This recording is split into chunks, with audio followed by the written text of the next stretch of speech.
A warm welcome to this webinar on the thematic A Refugee in Your Own Country, Working for Peace Amidst Conflict. This webinar is a part of the Swedish Forum for Human Rights, and the theme of this year's forum is Human Rights, a Matter Where You Live.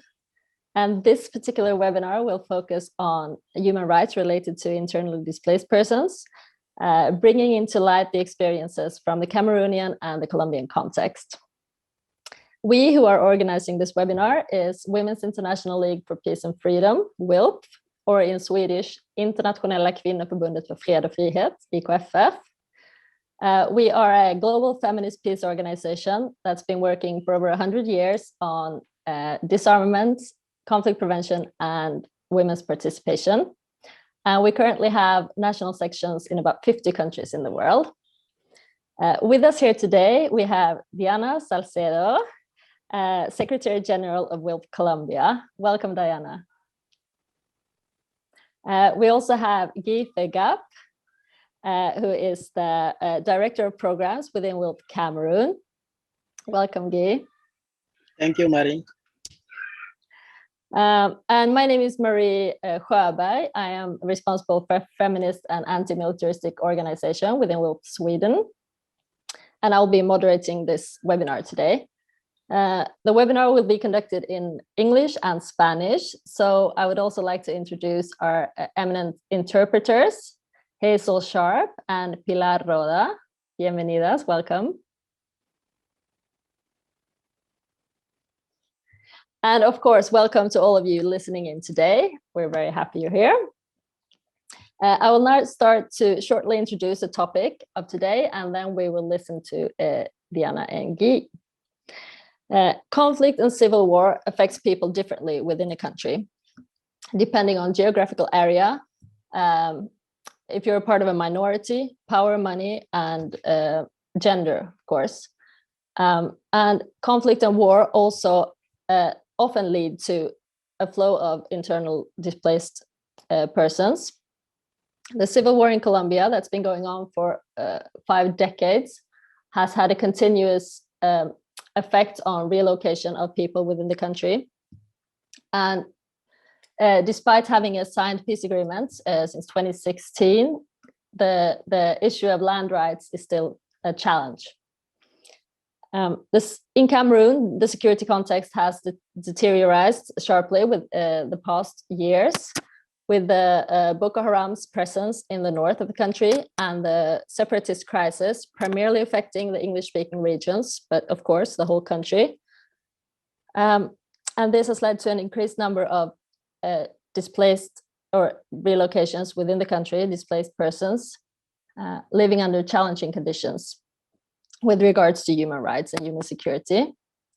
And today, Diana Salcedo and Guy Feugap will share some experiences on the situation in their countries, on forced relocations with a focus on human security, identity, human rights, and the path to sustainable peace, with some examples of from their contexts and also in the light of COVID-19. I will start with you, Diana. To better understand the context in Colombia and in which you are working in this context, could you give us some background information on the effects of the long-lasting conflict in Colombia? What effect it's had on relocations within the country?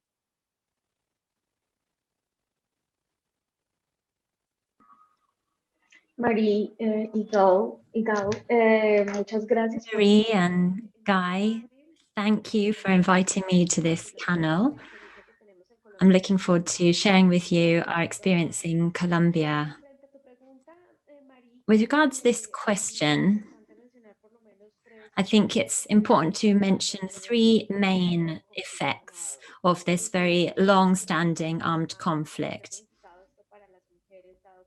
I want to speak particularly about what has happened to women, because we work mostly, not only, but mostly with women. The first factor that I want to talk about is the increase, of course, in forced displacements. Around 90% of the victims of crimes during this armed conflict are internally displaced people. And this means that there is a very, very big migratory flux of people who have been forced to abandon their land, abandon their homes because of this armed conflict. And when I say armed conflict, I don't only mean armed groups, but also state violence. So action through military forces, which is caused against the local populations and creates complete chaos. It's often legalized armed groups that are provoking these forced displacements. Second, with regards women, especially young women, this forced displacement has very long-standing effects on them. The Constitutional Court of Colombia has recognized this. There are gender aspects there when it comes to forced displacement. There are very specific effects on women. For example, many of them are victims of sexual violence in all its forms, forced prostitution, for example, of course, rape as well, among many others. And there is also a great deal of risk involved when women have to abandon their homes and they're not able to return. In 2019, 2020, there hasn't been any help for women to go back to their homes. This means that they really can't return because despite the fact that the peace agreement was signed in 2016, Colombia is still living through an internal war, and there is a military response on the part of the government, which is increasing socio-political violence. In addition to these two factors, these gender aspects that have been recognized by the Constitutional Court also recognizes that women are more likely to be victims of human trafficking. This is due to structural inequalities, and it means that when we talk about displaced people, this is really a big problem. Many of these displaced women have left the family support network that they had. Of course, they've been displaced with their husbands and children, but during the journey, they've lost their partners because they may have gone off with somebody else, or they've been actually killed, or for any number of reasons. So the effect is that the women have had to take on the role within the family of the leaders, of the main breadwinners, of the support of the children. They may even have extended family members with them, nephews or nieces, for example. So in this process of internal displacement, women have an increased workload, taking care of many more people, and also having to earn money to support their entire families. They have to do this, unfortunately, often by selling their own bodies. Many women in the process of enforced displacement have had to prostitute their bodies just to support their families. And this is due to these deep inequalities and the lack of a response from the state. In Colombia, in 2016, 2017, it was very common to find public policies related to displaced people. However, when the peace agreement was signed, it seemed as though there were no more displacements happening, but this wasn't true.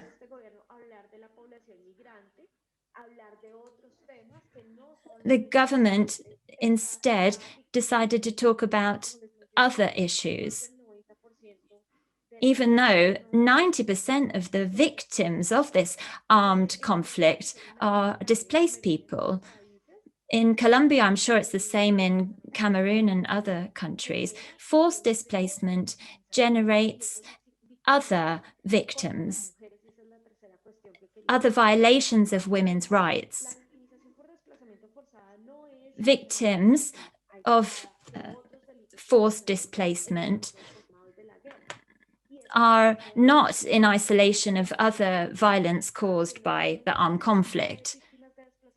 So women are not only victims of forced displacement, they're also victims, or indirect at least, of course, sexual violence, but also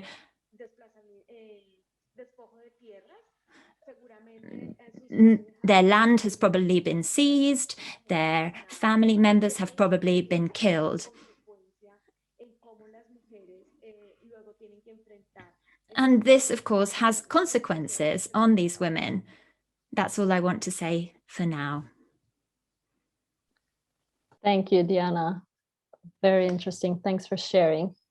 Looking at the Cameroonian context, as I mentioned before, Cameroon has faced multiple security challenges over the past few years with the separatist crisis and the Boko Haram's presence. Could you give us a short introduction or overview of how the situation for human security, what it looks like, and how it affects internal displacements? Okay. Thank you for having me here, Marie. Thank you, Diana, for sharing about Colombia, which I could note very quickly similarities in terms of impact of the conflict on IDPs in Colombia, in Cameroon. Those are the same facts. But in Cameroon, I want to add to the security landscape that you have described, Marie. Like apart from the Boko Haram crisis that started in the northern part of Cameroon in 2014, and the crisis in the English-speaking regions that started in 2016. We also have the crisis in Central African Republic bordering Cameroon that has also led in an increase of displaced persons to Cameroon. Those are refugees that are in Cameroon, and from their presence in Cameroon, we started witnesses dynamics between foreign people coming to live in host communities. And when the conflict started in the English-speaking region of Cameroon, with the violent response from the government, we could notice that people massively flee from their local homes. These people coming from the far north region came to other regions that are close, so the Amadama region, the East region, and people fleeing from the English-speaking region have to go to the center region, the littoral, the west, the south, that are also near. And so the immediate impact of this displacement have to do with the impossibility of the IDPs to have a new normal life in their new settings. Because when most of them were fleeing from their regions, their houses were burned with all their civil registration document, birth certificate, national identity card, and also their official documents that were burned. So you understand that the first difficulties in integrating the new area was there were no people, no identification for them to integrate. So the number of the IDPs is high, very high, because of those conflicts. The humanitarian office affair in charge of the office affair or in charge of humanitarian response noticed in 2020 last year that 969,000 7,023 internally displaced people could be identified in Cameroon, and adding to 354,320 returnees. So the amount of these people also have to link directly with the closing of schools, and also the closing of health services, because about 80% of school and health services that could not more function in those areas make them to flee. And when they flee in the host community, the capacity of schools and health services to receive them was also very low, meaning that even in the host communities, the access to school and to health services have been major challenges for the internal displaced person. And most of the internal displaced persons, in particular women, in their host community, their native communities, have income generating activities, which they have to abandon because of the conflict. Last year, we conducted a gender conflict analysis in Cameroon, and this was an opportunity to listen to those IDPs, because in past work, we have heard stories about them, which were not always their life experiences. So with the gender conflict analysis we conducted, we give them the opportunity to speak out from their experience, from what they have experienced while living from conflict areas. So we could notice that the first violation, I would call it, of the right, or the first impact of the IDPs not being able to participate in public life was in 2018 with the presidential elections, which they could not participate at all. At that moment, we put in place a women's situational mechanism to monitor the participation of women and young people in elections, while making sure that the election process are peaceful. And the election were not peaceful for those categories of people, the IDPs, of course, because they really wanted to participate in the voting in the election of the president of the republic, which they could not do, unfortunately, because those who even have their voting cards, those who even had national identification card, could not go back to their local places to vote. At that moment, we even requested to the national body in charge of election to allow those IDPs who are in new settings to be able to vote, even if they are not in their normal area because of conflicts. And actually, this was not possible. They could not accept it because they said the law does not admit it, while what some high authorities who were not in their native zones could vote. So this is like a stigmatization, a discrimination to those IDPs. So the challenges they face are enormous. And this adds to the social cohesion, family cohesion, and even community cohesion, because most of those IDPs, when leaving their region, they separate themselves from their relatives. We met with a woman who didn't even know where her children were found, but she didn't know if they were dead or not. But she found herself in a region while her children probably found themselves in other regions. In the community where they are not accepted, because taking, for example, the case of those from the far north region, when they find way when they escape and find way in another region, the people there assimilate to the Boko Haram's members. They consider them as Boko Haram members. They are targeted as Boko Haram allies. That's they cannot fund, they cannot do an income generating activities because they are targeted. Even those coming from the northwest or the southwest region of Cameroon, when they found themselves in the other region, they are called Amba. Amba is the word referred to the separatists in the northwest and southwest region.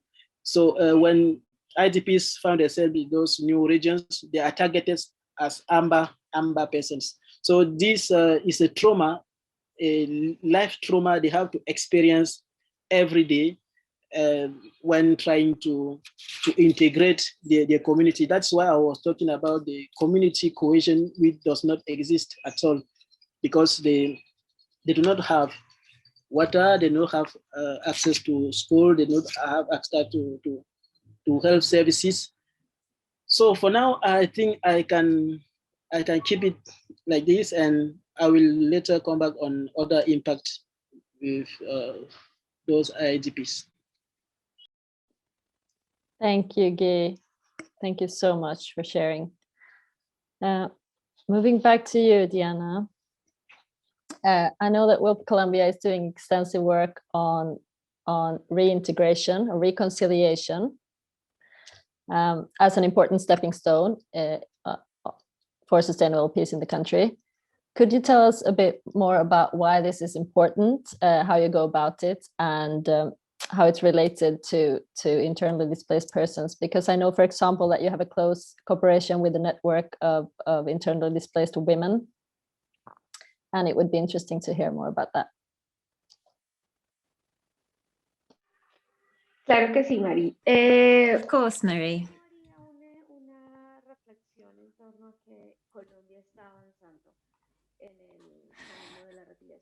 I'd like to, I wouldn't speak in general terms about Colombia because it's impossible to summarize the experiences of everyone in the country.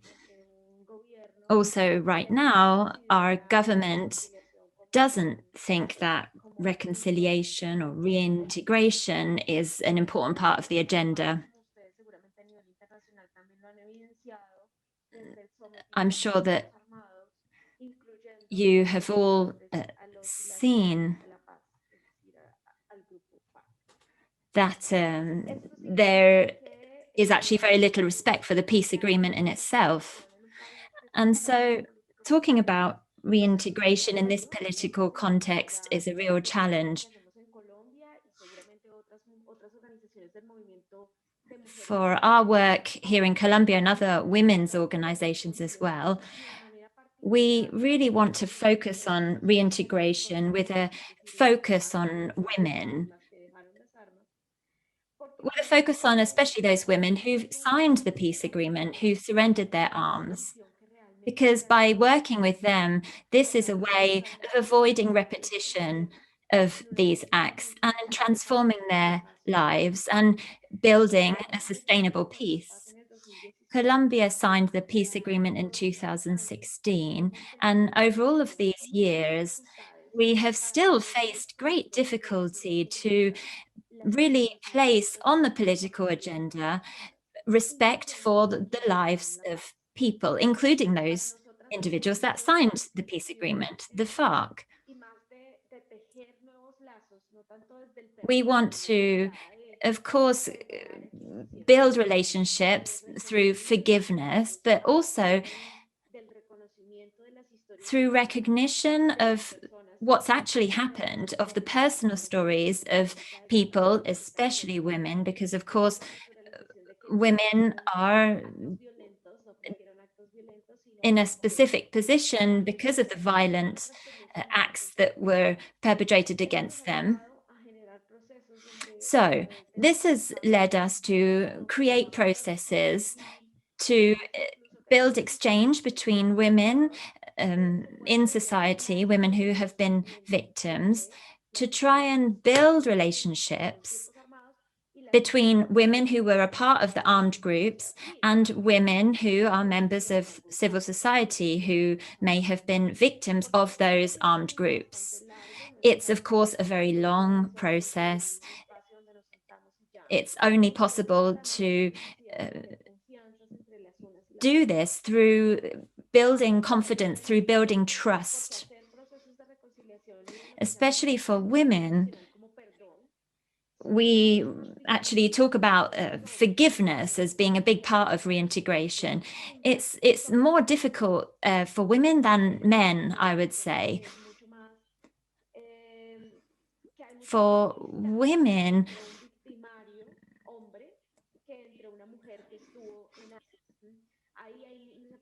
they are victims that have perhaps suffered more. For a man, for instance, an ex-guerrilla fighter, and also for state military individuals, this process is very different for all of these people. So in this process, we try to look at the specific situations of these women who have been victims, and it's been really wonderful to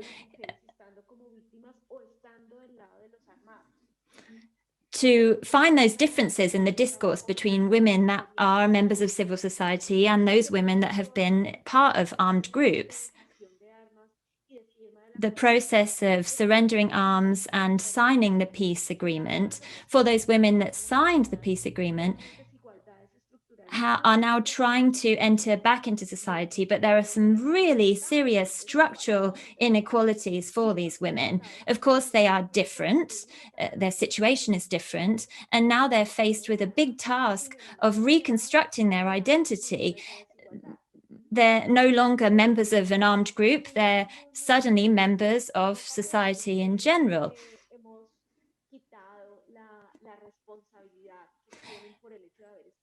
Through this, we're not forgiving these women completely, but we're allowing them a space to recognize what they've been through, to listen to those women who have been victims. The idea behind all of this is that when we create dialogue, when we create space for conversation, then there is really an ability to cure and to heal. This is our key focus in all of these types of projects. Of course, when we talk about victims, they're mostly women, as I said, but among these victims,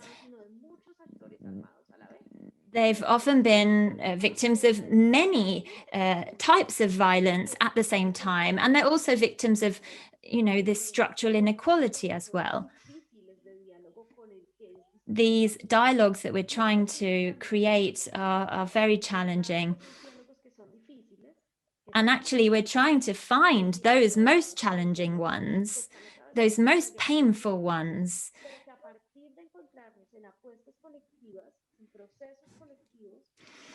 But as well as working in a collective way, we're also able to extract the subjectivity in all of their stories. What we're really trying to do fundamentally is understand what the other person has gone through in this war from both perspectives. So this process of reintegration and reconciliation for us has meant three things. First, recognizing that everyone's different. Second, the possibility of dialogue. It's challenging, it's painful, but it's also very healing. And second, the search for change, transformation at an individual level, and also of this enemy friend dynamic. So through these three focus points, we're trying to define a political agenda, and we're trying to create a common experience that will help us to be able to transform what's happened and overcome all of the obstacles for women's full participation, including those women who did form a part of those armed groups. They're in a particularly difficult situation. And we have to do this because ultimately we're in a patriarchal system where women aren't usually the ones that go to war, it's usually men. And so those men are the ones who face the most stigma socially. That's it for now from me. Thank you. Thank you very much, Diana. I see there are so many common things talking about stigma, for example. I know that you also in Cameroon had work on both with regards to stigma, but also on psychosocial support and trauma that I know that WILPF Colombia has been working a lot on as well. We're going to take a short 2-minute break just to have a glass of water and stretch your legs, and we'll be back and we'll hear a bit more about the work of WILPF Cameroon.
Welcome back, everyone.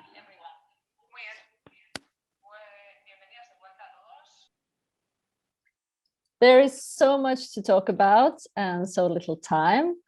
We'll move on to talk a bit about COVID-19 and the effect that it's had on the societies. I know that it's had effect on all parts of society, not least with regards to mobility, security, and rights. Guy, could you tell us a bit more about your work over the past year, how it's changed and what effects it's had on the communities that you're working with? And I know that you've been working particularly with one focus area on the rights of internally displaced persons. Yes, thank you for this. Yes, we had a particular focus on the right of the internally displaced people in times of COVID-19. And this was a very challenging moment for everybody, that's sure. But for the IDPs, the situation was a second vulnerability. We have, as a main work to do, have to go to them for solidarity, to show solidarity with them, because most of their rights in this time were impacted by the pandemic. So we conducted a short study to measure how the coronavirus pandemic was impacting the rights of the internally displaced people. This is to add to the prior issues they had before the pandemic came in. This is to add to the impact of conflict. Now we have the impact of coronavirus. So we have to conduct a study in Yaoundé and also add to the testimonies, the issues we have in two other regions, that is in the West region and in the littoral region. So amongst the main rights of the internally displaced people that were impacted by the coronavirus pandemic, we also have the first protection. They didn't have any way to be protected from the virus. We were in solidarity talk with some IDPs in Jang, that is the West region. So we heard a story that was really heartbreaking. In the family of about seven people, family of IDPs, they have to use one face mask for the family, So when one has to go out, he takes the face mask and put it. And when he comes back, he just put it at the entrance of the house, so that when another person who wants to go out, take the same face mask to go out. So this was very, very sad to hear, because it exposed the entire family to the pandemic. Sure, we hopefully during those solidarity meetings have to share some face masks and hydro gels to those people to help them protect against the pandemic, the virus. Another main issue was the right to access water and sanitation. Yes, the right to access water was another big issue, as one of the protection measures, the barrier measures against coronavirus, as published by the World Health Organization and the government, is that we should wash hands at every moment. So the IDP asked us, why should we wash hands if we don't have water? They don't have water at all to wash their hands at any time as requested. Even in the town, in the towns, you can find places, public places where people could wash their hands. Unfortunately, in those places, there are almost no water in the buckets that were put at the disposal of the public. So this makes it another challenge for the IDPs to get protected of the virus. I already mentioned earlier the access to education, and with the coronavirus, how the difficulty to access education have to increase again. At one period, the government have to stop schools, to ask everybody go at home. School stopped at a certain moment to protect people against the pandemic. And the other side of the story is that when the school resumed, the IDPs do not longer have the chance to access a school, because the number of students in one classroom has to reduce to have no more than 50 people in one classroom. And when the number of students reduce in the classroom, those who cannot pay the school fees do not have a chance to access to classroom. And IDPs are amongst those people who do not have a chance to pay for their school fees. And for that reason, they could no longer go back to school. And nobody cared, because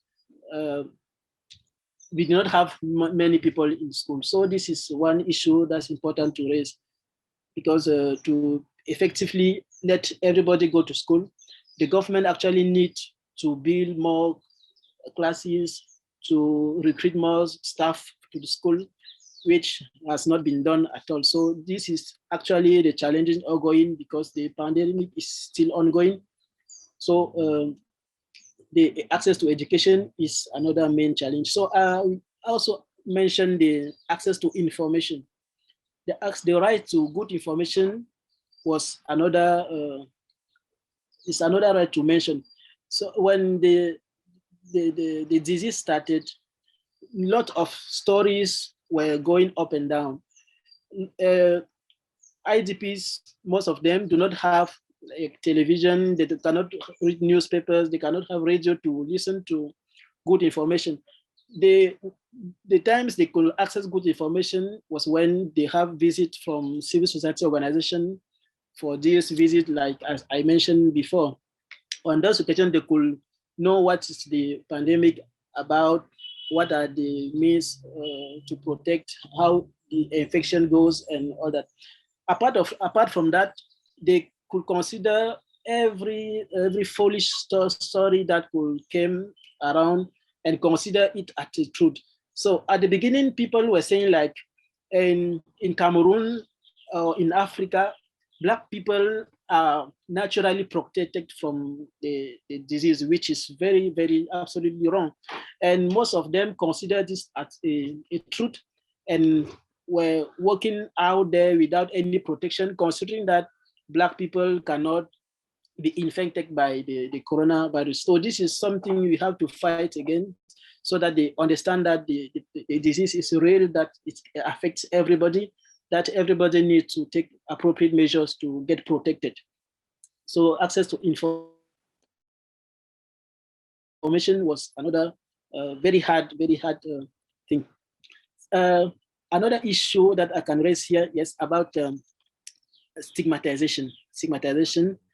Yes, in the host community, some of the IDPs were already targeted like coronavirus, because people already have many in the same house, and when IDP come to add to them, they are rejected simply because they say we don't have many people in our space. You are too much, so you don't have to be here with us. So there are many other rights that were violated. Maybe I'll have the chance again to talk about. So for now, I will to stop about those impact of the COVID on IDP's rights. Thank you. Thank you, Guy. It's time to wrap up this webinar. But I would like you, if you have any short last words that you would like to share with us, perhaps any recommendations on how to move forward or anything else you find important to lift in this situation or to share, please do so shortly, both of you. Diana, would you like to start?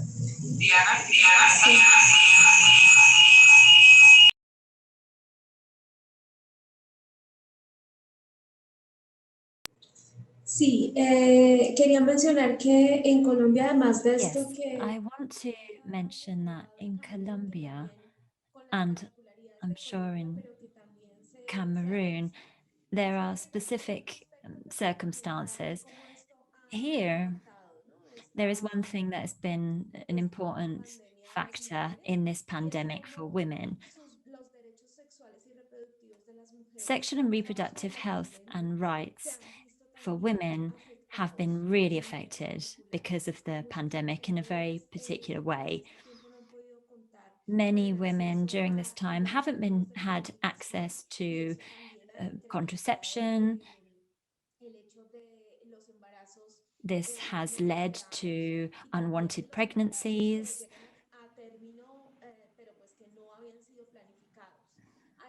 and unwanted babies, ultimately.